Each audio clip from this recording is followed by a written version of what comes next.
Hey, what is going on guys? Danny here, and I'll be talking about Ryzen, which was just released by AMD today. Now, Ryzen has been the word on the block for the past few months, and over the past few weeks specifically, we have seen dozens of rumors and leaks in regards to Ryzen SKU lineups, benchmarks, pricing, even cooler pictures. I was actually in the middle of making a video about all that information. I even had someone ask me about my $2,000 high-end gaming build video which I made about 4 or 5 months ago, and I told that user to wait because AMD looked like they might have something big up their sleeve. I also felt like I needed to get this video out ASAP, but I guess that's what I get for being late. And so it looks like the NDA was lifted today and AMD unveiled their new line of processors. Well, 3 of them to be exact. Okay, so let's quickly recap on what we already knew from before today. Many of you, I take it, probably watched or had checked out AMD's demonstration at the New Horizon event of their Ryzen CPU, going head-to-head against the Intel Core i7-6900K, which is an 8-core 16-thread processor, which currently retails for about $1,000 to $1,100.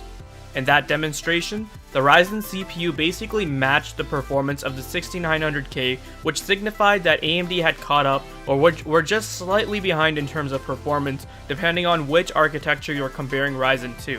At the time, AMD mentioned that they met their goal of 40% IPC improvement over their previous architecture. So moving on to CES, we never really had any information presented by AMD themselves. All we really saw was Vega related information and showcases of AM4 motherboards from various partners and system builds from their partners as well, which by the way look great. Some of the noteworthy information that we did hear about from AMD at CES was that the release trajectory of Ryzen was not the end of Q1, so this meant that we could expect Ryzen to launch anywhere from mid-February to early March. Now enough about that. What did AMD show off? Well, they held their Ryzen Tech Day event where they showed off a whole bunch of information in regards to their new CPUs. So to start off, AMD, as I mentioned earlier, claimed that their goal was to improve IPC improvement and mentioned that their target was 40% over the previous architecture. Not only did AMD reach that goal, but they exceeded it and claimed that Ryzen has 52% more instructions per clock. Now this was one of the biggest concerns for many of their fans, as AMD has always been lacking in the single core performance segment. However, if what they claim is actually true, then we can finally see the market being competitive again. Lisa also showed off the processor straight off from the first batches of the production line. I mean, it looks like your typical AMD processor, and they're sticking to their usual PGA design, which is good because that brings down the prices of motherboards. Here we can see the Ryzen die shot. For all you microchip engineers, you guys can try and dissect that. Now the first processor that they talked about is the Ryzen 7 1700X. This is an 8-core 16-thread processor which has a base clock of 3.4 GHz and a boost clock of 3.8 GHz along with a 95-watt TDP, which is quite impressive because Broadwell-e processors from Intel have a TDP of 140 watts or with around the same clock speeds, which means that AMD's multi-core processors are much more efficient than Intel's. You can also see on the side-by-side comparison that they compare against the 6800K and the 6900K using benchmark results from Cinebench R15, which is a very popular CPU benchmark by the way. The 1700X achieves a score of 1537, while the 6800K and 6900K attain 1108 and 1474 respectively. That looks amazing. It looks like AMD have finally caught up performance-wise, looking at something like a heavily threaded workload. Now many of you might be wondering what the X means for some of those CPUs. Well, the X stands for Extended Frequency Range, or XFR. The XFR is a feature that allows CPUs to further clock past their advertised boost clocks by taking into account things such as system and CPU temperatures. With XFR, this CPU could potentially boost itself up to 3.9 or 4.0 GHz based on the type of cooling solution you have. I think this is a really neat feature and also convenient for those who just don't want to deal with overclocking. We don't really have any information on the overclocking headroom of these CPUs, so how far XFR will take these CPUs is still a mystery. Think of XFR like a feature that behaves in a similar way as Nvidia's GPU Boost 2.0 or 3.0. AMD will have 3 chipsets when Ryzen launches.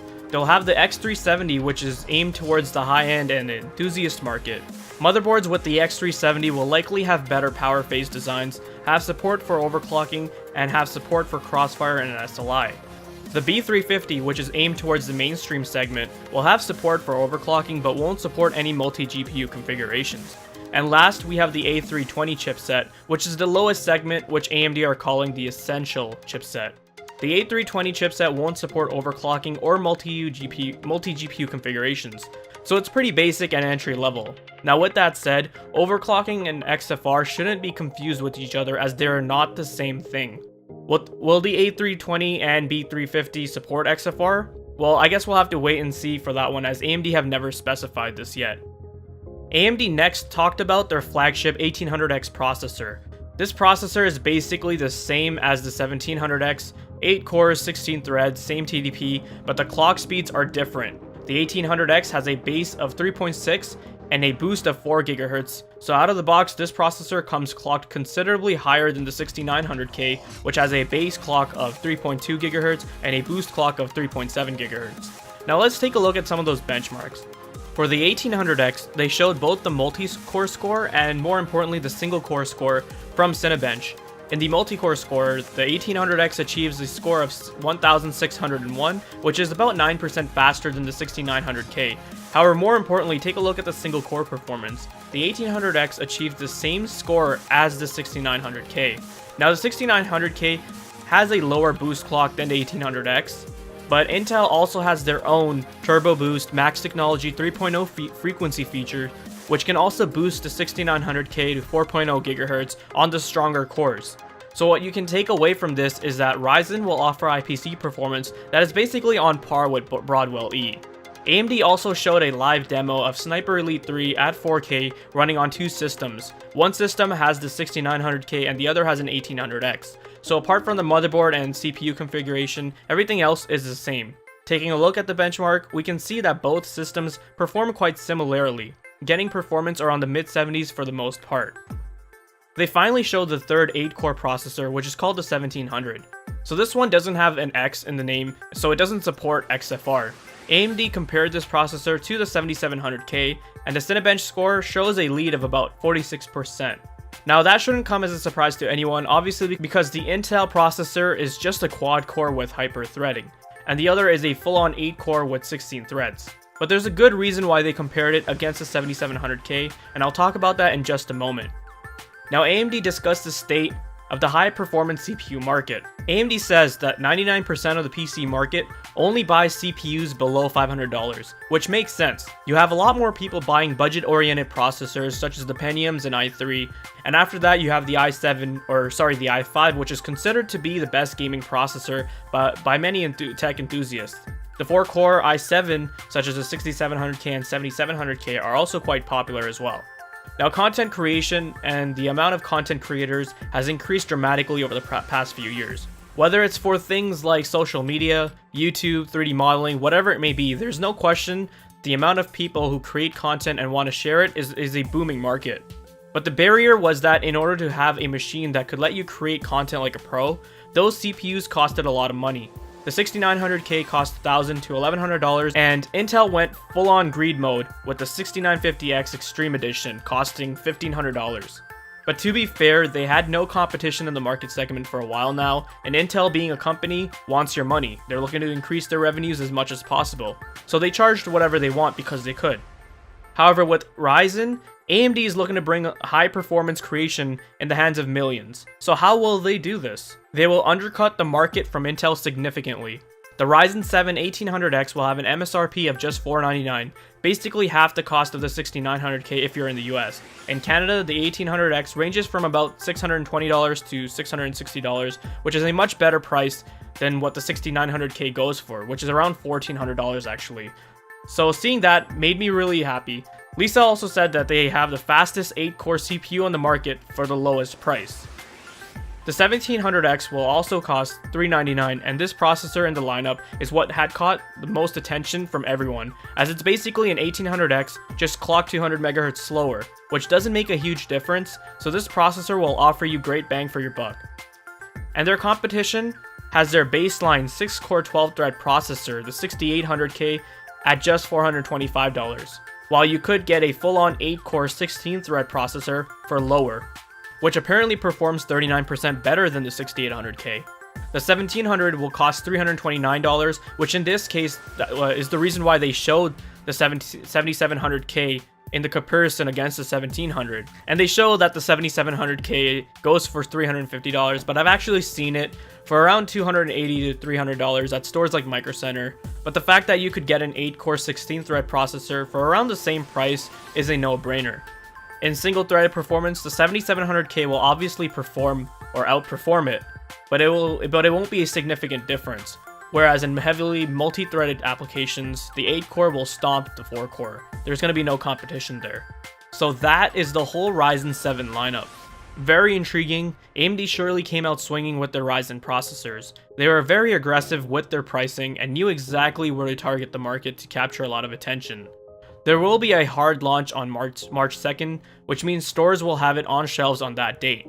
Pre-orders will also start from February 22nd, and I just want to say that these prices are what has me very intrigued and interested in Ryzen. I'll be honest, I never really considered upgrading to Ryzen. I was more focused on Vega if anything. I initially thought that the top 8-core 16-thread Ryzen CPU would be around $700 USD, which is still lower than the price of the 6900K. I also thought that the lower 1700 would be about $550. So my original plan was that I would probably just wait and see how Intel would react and if they could possibly lower their prices. When that would happen, I'd grab a 7700K and just call it a day. However, seeing the top 8-core Ryzen CPUs for half the price of the 6900K, I'm leaning towards just jumping ship to Team Red again.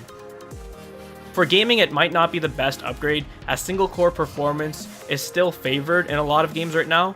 However, for workstation tasks, I'd rather have an 8-core processor that isn't too far behind an overclocked 6600 in terms of gaming, as there would be no competition between the two.